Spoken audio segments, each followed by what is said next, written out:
we start from now, then I start presenting you, and it's joyful conversation. Like it's already, it's not live, so we can have fun. Yes. Okay. Then we start, right? Well, yeah. welcome to another episode of Diversity is the Game Changer. And really, today we have already experienced diversity of our digital world.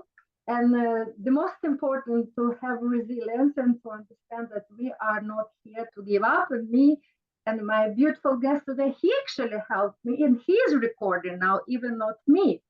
So you see, the collaboration and the spirit of unity can help a lot of things. So in my episode, I'm so excited to welcome Luca.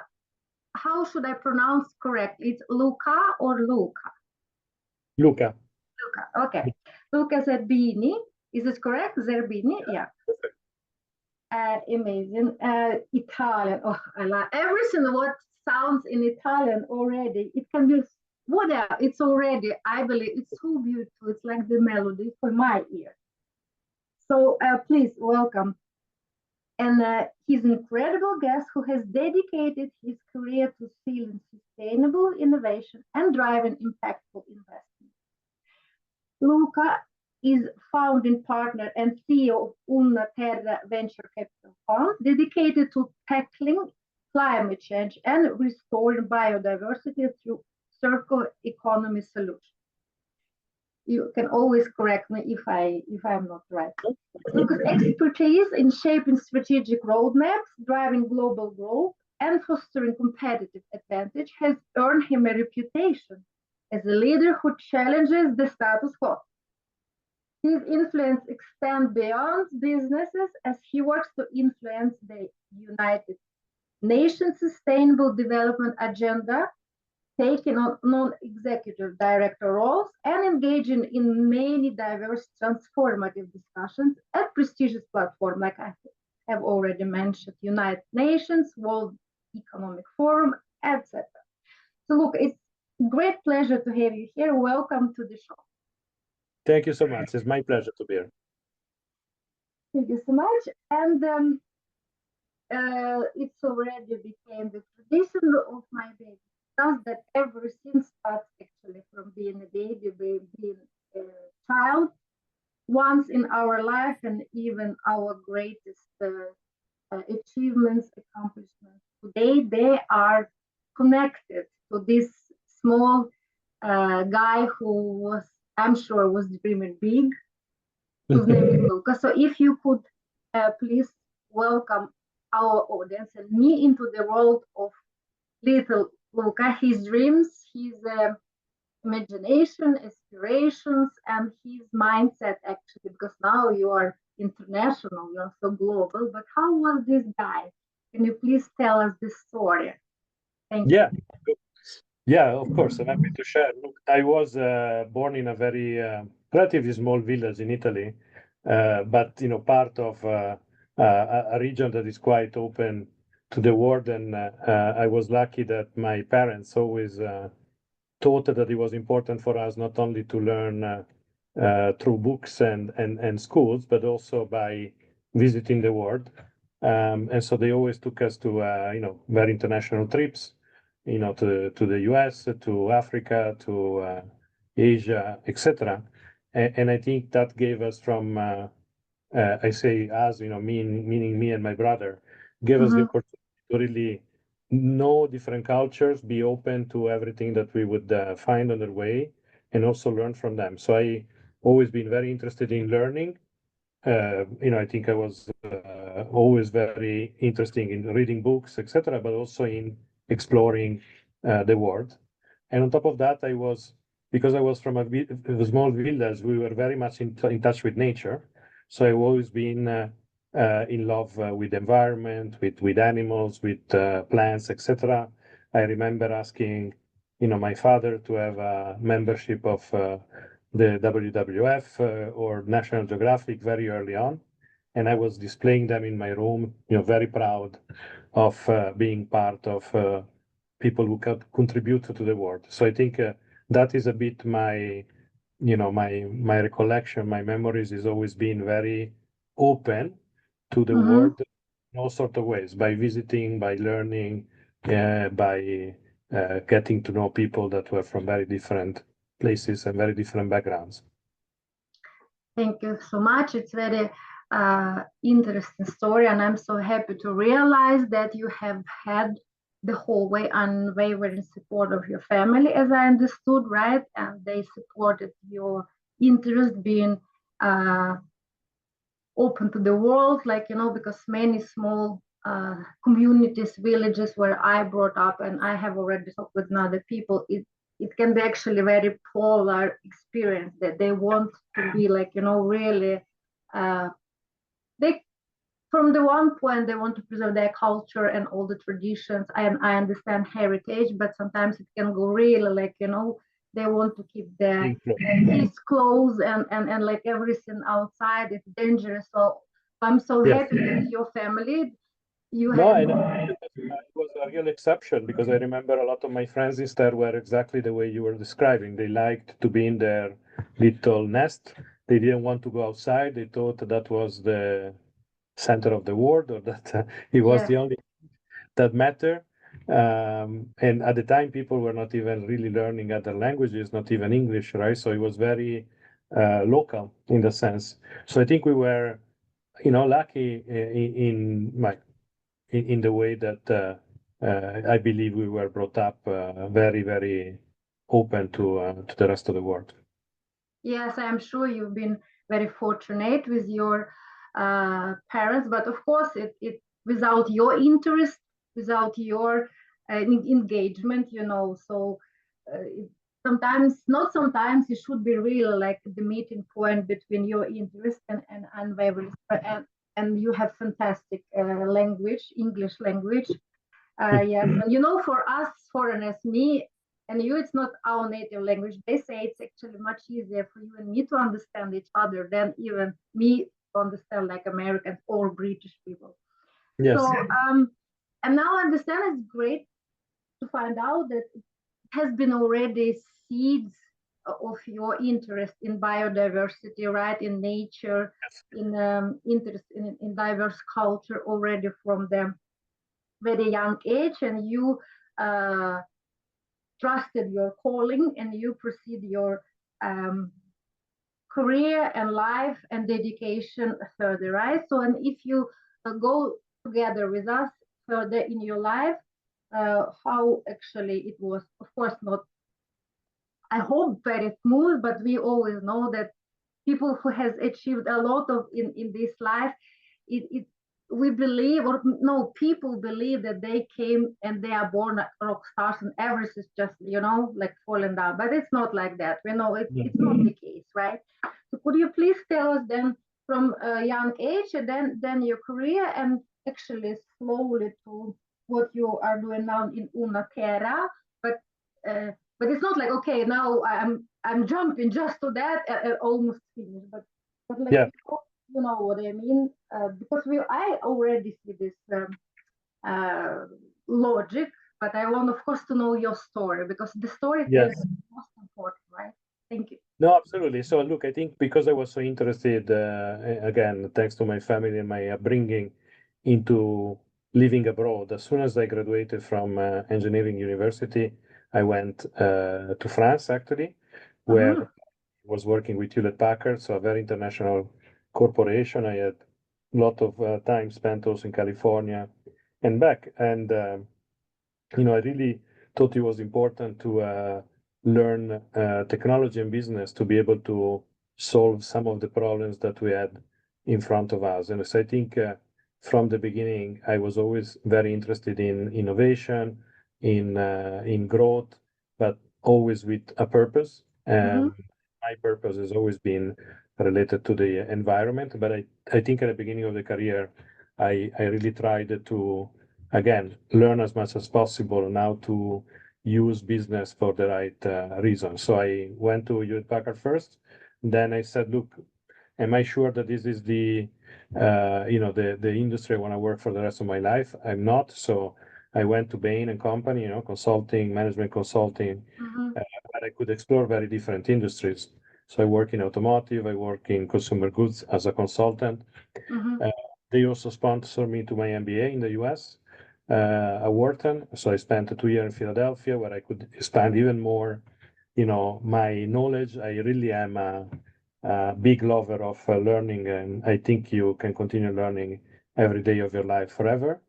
But coming back to that, I went back to Bain, and then I moved to the New York office to even spend time in the US and keep learning. And to your point, even the transition to New York was not easy, right?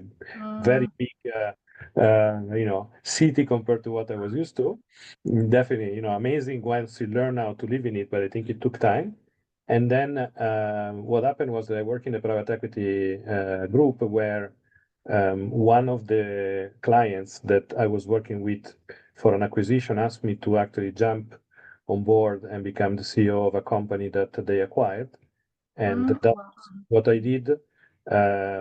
He was, down in Florida, spent 3 years turning around the company and, making sure that he was on the right track. He was sold, and then, I decided to go back to large corporation. And from that moment on, even more than before, I wanted to do work that was really clearly affecting in a positive way the environment. So I went to Honeywell, working for emission reductions for cars and trucks, so mobility. And that was an incredible experience because not only was aligned with my purpose, but my father at the beginning of his life, he was a race car driver.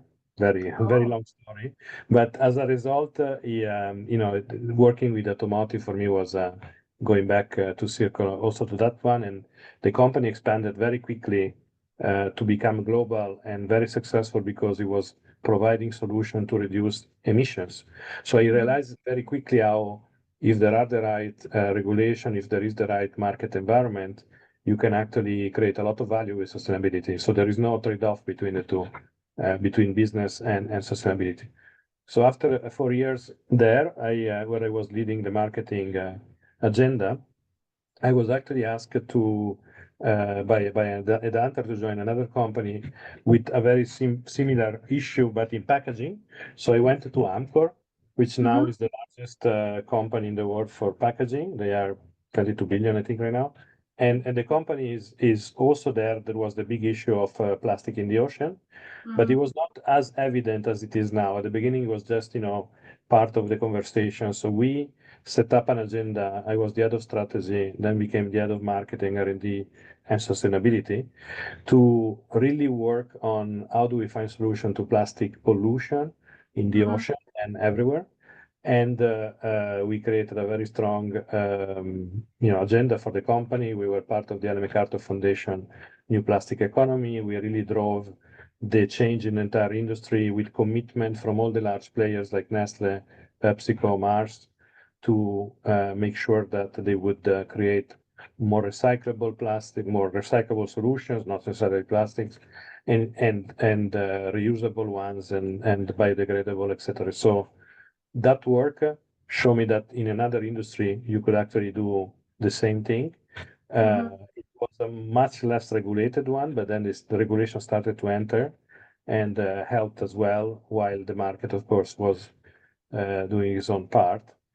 And then I did something similar in other areas in energy efficiency for buildings and LED lighting in board position. But I realized at some point that if I wanted to do more, I could do it only by also investing and creating an organization that was entirely dedicated to sustainability. So that's why we decided with a friend and colleague to start this adventure with Una Terra, which is really the fund, as you were saying, where I put now all my energy and resources to ensure that we can have or we can leave a better future to our next generations. Wow, for an amazing diversified path. And you have already mentioned, like for me, it's already what person would have managed for 14 lives at least. And you look so young, so I have no idea how actually you could suppress all this, but the results are today just amazing. And I see you're fresh and young, it's just the beginning. And I'm blessed that we have people like you with so clear vision of what we have to deal with, and it's really global challenges, right? And it's emergency challenges. We have some people really don't understand, some um, don't make the responsible or conscious choice to Yeah. involve themselves, but we need, of course, really people who measure every single day, like you, can leverage all talents, expertise, and knowledge for that. And like I understood already, very diversified, multicultural experience you have, and language, and that's leading to my next question, right? So you already mentioned, or you have presented by your career and engagement, that diversity is the greatest part, of course, of sustainability. And we know, like, sustainability, it's still many people, they address environmental, ecological impact, but it's three fundamental pillars, right? It's economical, environmental, and social, right? And social, it's like, or people, planet, profit. And at the end of the day, everything still lead to us, to people, how we actually make our everyday responsible choices, right?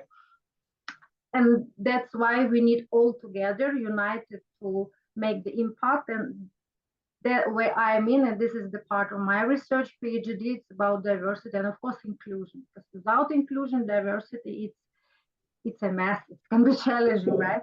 So that's why I would like to ask your reflection about the importance and role of diversity, and then you're free to talk, because diversity also, people mainstream believe gender and culture, right? But it's much more diversity. Actually, it can be socioeconomical, gender diversity, age diversity, neurodiversity, which we'll be talking a little bit more. But the whole your career and path, and maybe not just working career, um, what was your approach to actually diversity and inclusion, and especially now, what is happening in the US, backlash on DEI, right? And it was actually my subject. I conducted interview now on Valentine's Day on New York Stock Exchange, and it's exactly now, like, we have prepared this interview before all that started. So Yes. like, oh, okay, now I believe that's why now it's even more important to talk about that, right? So what is your opinion, like, through their life, and especially now, last month, actually? Look, I think for me sometimes it's almost difficult to talk about these things because I've never seen any difference, right? So for me, it's always been like, diversity is part of who we are. We're all different in many ways. It can be, gender, it can be culture, it can be sex, it can be anything, right? So, but I always been told, by my family and by my teachers, etc., to consider everybody equal and the same, right? Because I've always behaved like that in my entire career and my life, people, naturally are drawn to people that are behaving like this when they have, some. So in my case, for instance, now at Una Terra, first of all, the team is very diverse. We have people from Lithuania, from Brazil, and we're only working mostly in Europe now, so it's very, very diverse. We have people from India and from the US. At the same time, in terms of the way we structure the team and the board, is absolutely balanced in terms of, first of all, in terms of gender. So our board is actually majority female, our team is 50-50, and even all the committees that we have created, like our impact committee, or even we have a Gen Z committee that is representing the younger generation into our fund, is also very balanced, right? So in terms of gender, in terms of age, in terms of culture, we've tried to make sure, and I was helped by an headhunter and by experienced people, but to make sure that it's well balanced. But on top of that, that of course, first of all, it creates a much more performing team. In my perspective, you can actually have better view because you're going to look at the same subject from the very different eyes, and you can find better solutions than if you have always the same type of people. But the second part is that we started investing, and all of a sudden we realized how many women, for instance, are doing a lot more than in other spaces. in sustainability, both environmental and social. So what has happened almost naturally is that because we were open to this kind of idea, we started investing a lot more than the average. I don't know if you know, but venture capital globally invests only 3% in women. We invest more than 50% in women. So we have more than 50% of our portfolio of companies is actually the founder and CEO is a woman. And I think it's quite unusual if you look at the market, but it's quite normal for us because of the way we are. We've been always open to everybody. So we were so surprised by this that we decided to write a book. And so we wrote a book that is called Standing Up for the Planets, in which we took the voice of 45 women, each of them writing a chapter and saying why they've decided to leave their career, to put all their resources and their life into something like this, into social and environmental responsibility. And it's very interesting to see, all these very different voices that are collectively are all in the same direction of how can we live a better world for the future? How can we tackle all of the challenges that we know very well about? And there is even an introduction from a Nobel Prize in climate, and I try to write a conclusion, but really about the women who wrote these chapters that I think are very interesting to read because they're all about diversity and inclusion, and they show just by their stories how much you can have a lot more value if you include everybody and not try to create distinctions that are not real. Amazing, adorable, because I know you have already shared in advance with me, and I could check the story behind the book, and I was so impressed again how you could manage to do all that and to collect, yes, really prominent voices of the greatest, right? And I discovered many names, not just because of my research, and it's important for me, but I think it's so also important to have role models and to be inspired, right? And it's about, like you said, gender equality. And no, I didn't know about 3%. Now I know. Thank you for learning me. I love, like you and me, I always love being in the process of evolving and training my brain muscle every day. I love food, I love eating, and you probably Italian also, but eating by my brain, this food I love most of all. I can actually stay away and say, no, I don't need this food. I will always catch up later. But if I know that there's some places I can go or to eat, like, by my brain, something, this is the fantastic case for me. And that's why I would like, after our podcast, I can make some links that for our audience, if they want to purchase the book, and I really advise it. It's an amazing book. And was it your empirical study? You have been talking to these ladies. It was like interview format. You've been talking to them. It was you and your colleague, right? It was two of Yeah, you. this is a friend of myself and a friend of mine, Francesco, who have been in touch. This is that all the women are actually have been in touch one way or the other with our fund, either because they were helping us with the investments or the fundraising, or so they are not people that we just looked out to write a book. Actually, they were more like people that became friends. And they were really actually honored to be in a book, but the reality for us was more we wanted to really showcase all these experiences and maybe inspire others, as you were saying. So we try to not make it only, of course, some of them are really impressive, right? There is one that was at the White House, another one that was, CEO of a bank, etc. But there are also some younger generation, because we wanted to provide examples that people can take as pragmatic, even if you are like still in your younger years. And as a result, we try to make it quite a mix of different voices, and I think it was well appreciated by everybody. And then we went around the world with a few meetings, in New York, in Boston, in London, in Zurich, etc., to show all these women in some, let me say, conversations to show how they were really tackling the challenges and the opportunities they see in the world. amazing initiative. I would wish I knew a little bit early I could participate, but we should trust the process of the universe. Everything is coming in the right Yes. moment, that's for sure. So I would like to find out a little bit more about this amazing company or investment fund you have created, and if you could share a little bit like biography, because I know I could read, and I really advise to our people. I will also put the link to your company, guys, because it's major transformative projects you are driving, right? We are not talking about small one.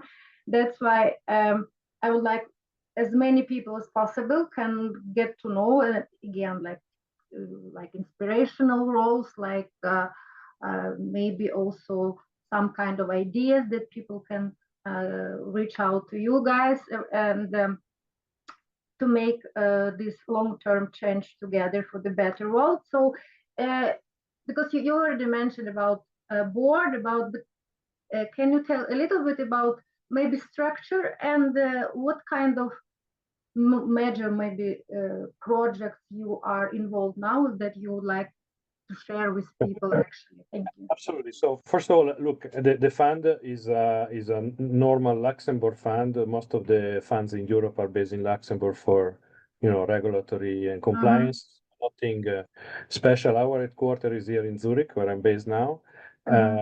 It's just because it's very central in Europe. There is a lot of innovation, a lot of also money available to invest. So that's why we decided to set up operations here, and the team. Most of it is here, even if we have partners around Europe, some of them also in New York and in Singapore. And what I would say is, first of all, Terra is an early growth fund, as I said before, so it invests in companies to accelerate their growth. The companies we have selected as what we call circular economy, so it's basically food and beverage, fashion and apparel, and packaging and waste.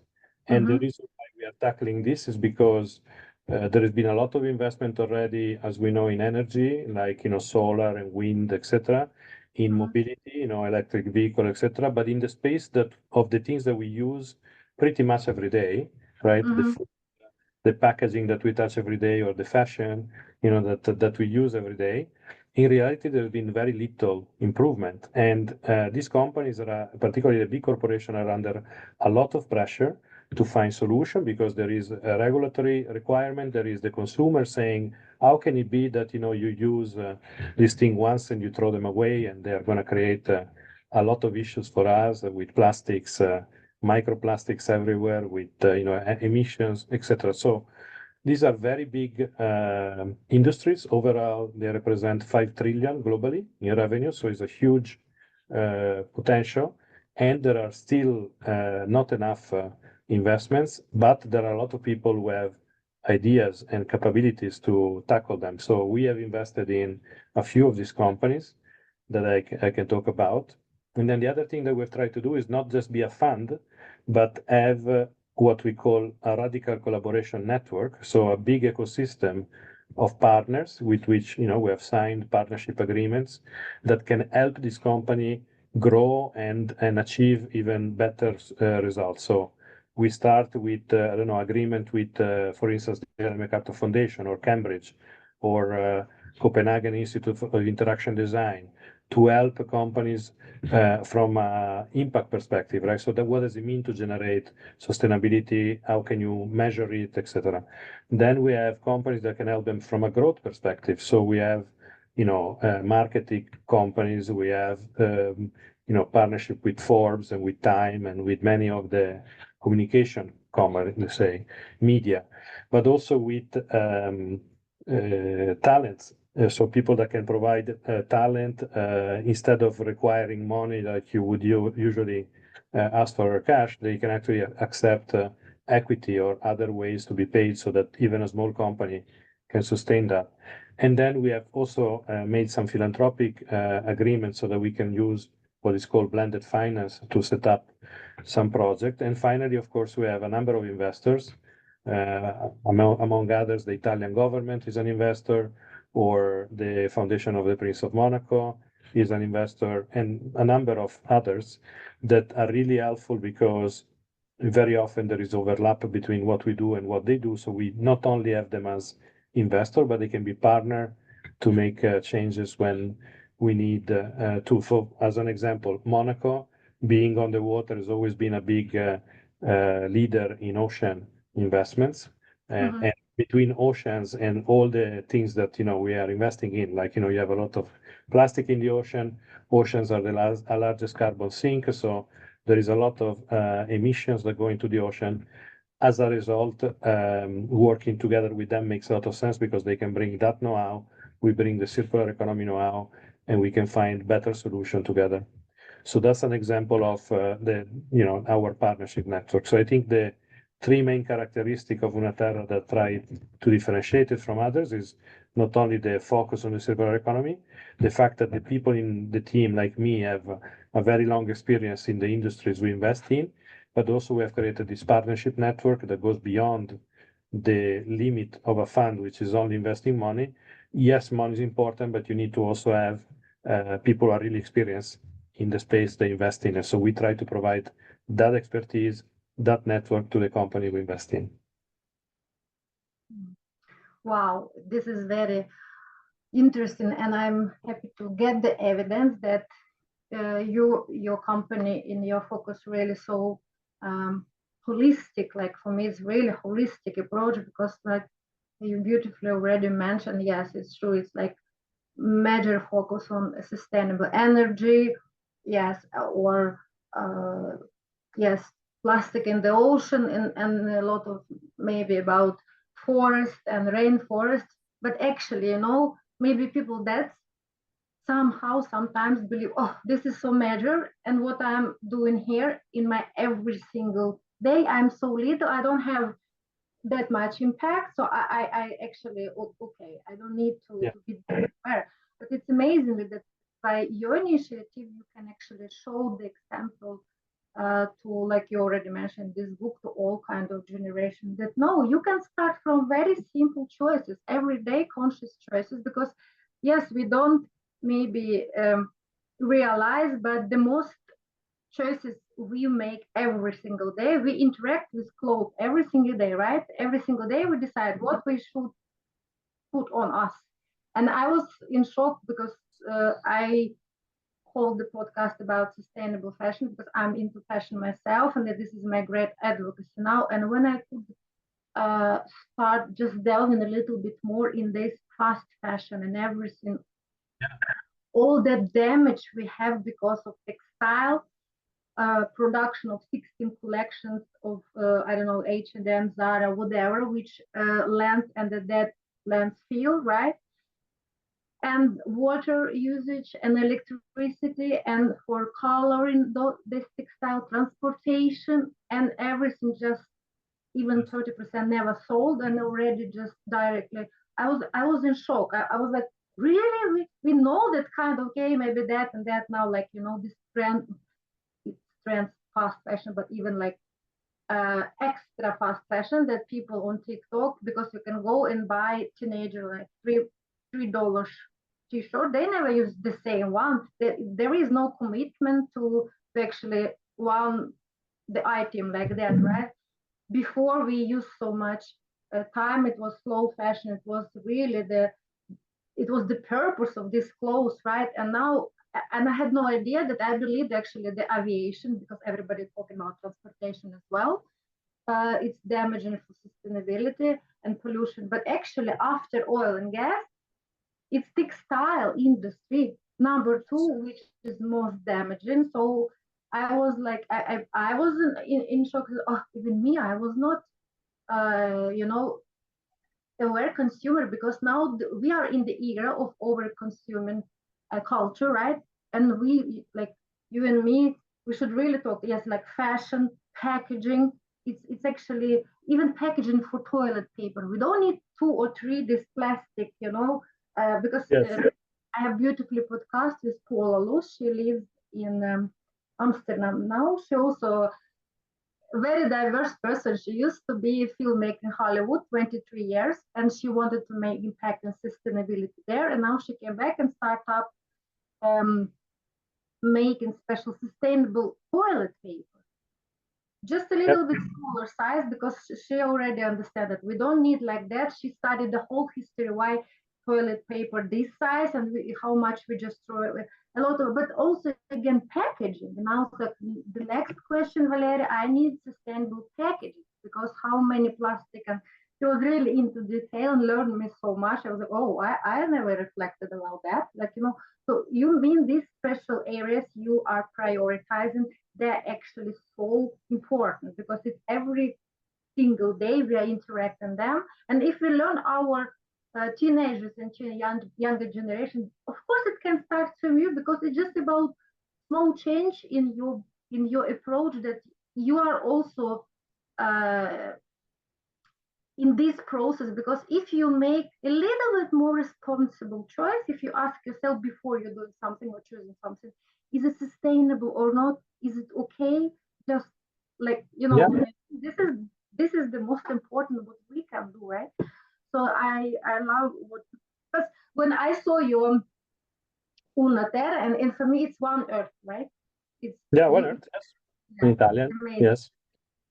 Yes, biodiversity, and I love biodiversity, because actually the next subject I would like to address, it's about neurodiversity, right? And for me, because I'm neurodivergent myself, and it's quite new, at least vocabulary, which is not that negative, not discriminative and stigma, because people like disabled with diagnosis, because I have OCD. This is very, it's labeled, stamped immediately that we are not good enough. We should not be taken like serious, or like, be part of this inclusive society. But at the end of the day, like you also mentioned some statistics, I can also mention it's just 30% of the whole population, we're 8 billion now, right, are neurodivergent, and it's just identified. And how many people they're never identified, right?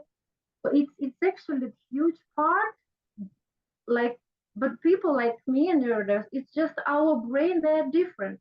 And that so many times I try to even to compare, like, we all love biodiversity, though we damage it, okay, but we love that it's so diverse, and we kind of know that to have a healthy system in nature, it should be this biodiversity, right?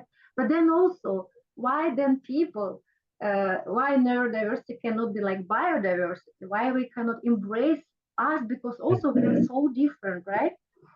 So actually, I already came to this subject, because it's kind of so passionate for me now. So I'm always trying to put, like, the word in mouth of my guest. So it's not what I mean, but because you already mentioned about diversity, and actually that it was never such a case for you. All people different. That's why it's actually how they can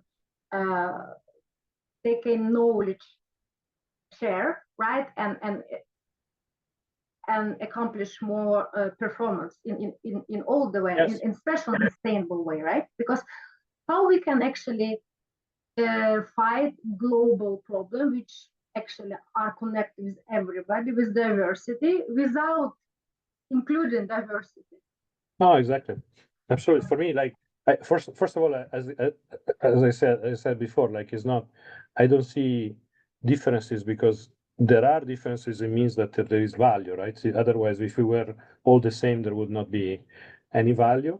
But I also know that, if people are different, they can bring very different things to the equation. And, you can look, for instance, at Richard Branson, right? Who is, apparently has always said that he couldn't write or read when he was young, and still today. But because of that, he was forced to look at things from a more holistic perspective, and as a result, was very successful anyway. So I think you always have to find what are the things that each of us can bring to this type of solution. And the only thing I can say is that only through collaboration we're going to be able to address all the challenges that we have ahead of us. That's why, at least in Una Terra, we try to create this very large network of partners, because only with that we're going to be able to do it. And in fact, at Davos, we organize a meeting with them. We have one actually coming up in Monaco at the beginning of March that are always done in order to bring all these people together and ensure that we work together, each of us with our own capabilities and our own passions, but for the same important opportunity which is the long-term well-being of people and planets. Yeah, amazing. And I know we had a little bit technical problems, so maybe we are already a little bit short of time because on your plan. I don't know. I have the whole evening. But... I have time. Okay. Yes, and of course, because I'm still girls and a fashionista, and soon I go to Paris Fashion Week, and I'm yes. Like already mentioned, I will be present and advocating for sustainable fashion. And I came from New York, and I was hosting a big solo show for one amazing designer. He is really passionate about upcycling and sustainable fashion. Harley de Oliveira. He lives in New York. He's from Brazil. It was an amazing event, and I think, and I'm happy that more and more young people, young generation, they really care about sustainable fashion. Yes, about these choices. And I have found out that your company also became investor. Yes, in Another Tomorrow, right? Can you share a little bit about this? Because maybe next time I'm in New York, I can yeah, for sure. them and maybe Absolutely. So first of all, I think it's a great company. It is definitely a leader in this space. They were the first big corporation, the first company that really set a very clear agenda on how to be a lot more sustainable as a fashion company. They are based in New York, but they're now present both in the United States and in Europe. They in Europe with the person that was the former CEO of Nina Ricci, so they have a lot of experience. The CEO and founder is Vanessa, also a woman, Vanessa Barboni-Allic. She was before in investment banking at Morgan Stanley, working for very different clients, but then realized that she could do a lot better or a lot more with her life than staying in a bank. That's how she decided to create Another Tomorrow. What I love about Another Tomorrow is not only that they have fantastic materials, entirely organic, they do a lot of really what they call farm to fashion, right? So very organic, there is no plastic, but also they have really a very short value chain, so you don't create too many emissions, etc. But what they've done is to create also on top of the specific fashion brand, let me say, a suite of solution, a technology stack, as you would say this day, that can be applied to other brands, right? So you could take this solution, which they call, and apply to Chanel or to another brand, and that is actually includes things like being able to do track and tracing of every single piece of clothes, to be able to resell the clothes online. So to your point, maybe the younger generation can buy something cheaper, but still same quality that has been certified, etc., etc. So there are a lot of things like that that have been put in their solution, and every time they find something new, they will integrate it in this. So I know that they're talking to some of the large groups like VMH, Kering, they also had Angelina Jolie becoming their ambassador not too long ago, so they have a more visibility in the market. But I'm quite surprised that how much already people, even here in Switzerland, where they have not sold, they already know them. They can, you can buy them online as well. So I would say it's been a great discovery for us to see how much you can really do, even with only one brand. It's relatively small still, but with this solution that can be applied to others, you can transform an entire industry. Even if it's still at the beginning, you can push the others also to do more. So what I like also about Another Tomorrow is that they don't keep their solution for themselves. Everything that they find, they consider it open source, so they will share it with everybody else. There is no, how can I say, competitiveness related to sustainability. You know, sustainability is about collaboration, as I said before. So you cannot keep only for yourself a solution because, you know, if it's needed for to save the planet, it's very important. So I think it's great. I mean, I can also appreciate how beautiful the fashion is, as you would, Or so Italian, yes. But I think, you know, apart from the premium, you know, the very nice quality material, if you go on their website, you can read a lot about their, you know, how they really help some of these farms.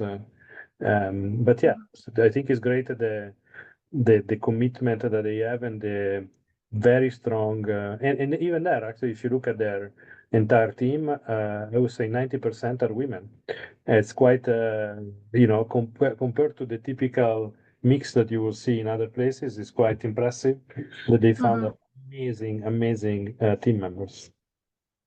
Amazing, and I would love to find out more, of course. And I love the idea which you said, because now in our market, what did you say? I was saying that next time you're in New York, and we will definitely make sure you can meet Vanessa. And they also have a shop now in, I think, is in the West Village. It's very nice. And maybe in Oculus, in this memorial.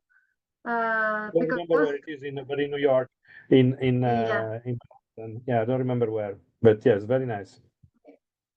Yeah, because actually I'm representing now also a company. They also in this Westgate shopping center, which is Memorial 9/11, and they have a very cool concept, upcycling, and the name is this snow milk.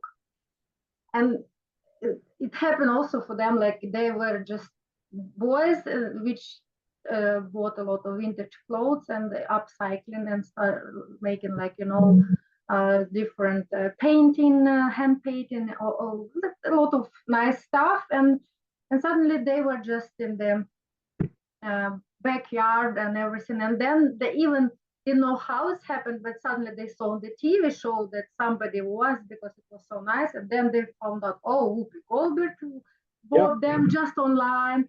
And it just all of a sudden, just for 2 years now, they have a shop in this Oculus, in this memorial, and it's beautiful collection. And like you said, also they also kind of share the idea. It's not like, you know, because we know at the end of the day, still it's a lot about profit. It's competitive market economy we live. But if you say like another tomorrow, they are happy to share the message, to share even tools, like, you know, tools and model frameworks. It's amazing. Then maybe people, I'm sure some of my audience, they're also involved in that. And then I can also put my post, right, that they can all actually maybe reach out to them and have contact and say how they're doing, what they're doing, what helps really, because I love the idea that, like you said, we're united, we're stronger, and everything is through collaboration, right?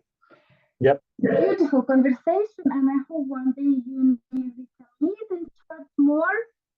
Before we wrapping up, I would like to play a little game, because we started from childhood and I always try to also uplift the end, like, you know, not just the subject or very deep conversation. That's why this beautiful lady I bought in Morocco, maybe not very sustainable, but it's cultural heritage. Let's put it like that.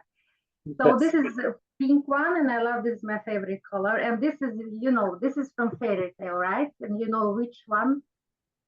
I'm sorry, I didn't. Yeah, you see from which fairy tale this little beauty? Yes, that's correct. And my play at the end always that the person at my show, so he or she can make I'm sorry, this is a little small lamp, just one. Yes, then we can collaborate. Then all the wishes inside can collaborate and have enough space, right? So if it was the wish which now in your beautiful brain muscle, what would that be?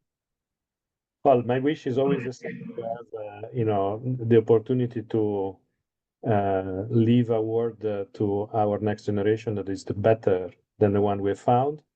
which means, to find what is called the long-term well-being of people and planet, but it's really about, environmental, social improvement, and not just considering, the financial result. Of course, those are important as well, but they're just a representation of how much value we've created. So my wish is that, despite all the negative news that we can hear on a daily basis, that collectively we can still progress and improve our work together. Amazing. That's why I do like this. Improve together. Now the wish is sealed, and start playing with another wishes. So yes. So I immensely appreciate. I think it was lovely and very knowledgeable for me to chat with you. And of course, I know the persons like you, I could kidnap for at least, I don't know, a couple of days and sit and still ask you until like, Valeria, I'm Italian, I love talking, but it's enough. Yes, so thank you, our beautiful audience, you've been with us. And yes, I so agree with you that my hope as well that all people can acknowledge, recognize that the power of sustainable investment, it's in diversity, it's in collaboration, it's in uniting of our beautiful, unique voices, right? And of course, respect to each other. This is the most. Then the future is shaped actually also by those who challenge the present, right? It's also to be bold. It's also to be open, right? And to care still about biodiversity, about neurodiversity, about cultural, gender diversity. And I still believe that hope it's also the most powerful tool we need to see in everything what we are doing. So thanks so much for our beautiful conversation. I wish you much luck with your all great projects, and I'm happy, and I will be even more happy to get evidence for the amazing impact you are doing every single day, and hope one day we can maybe collaborate together at one project. So, or another. Thank you so much. It was a real pleasure. Thank you so much. Thank you. Bye-bye. Thank you.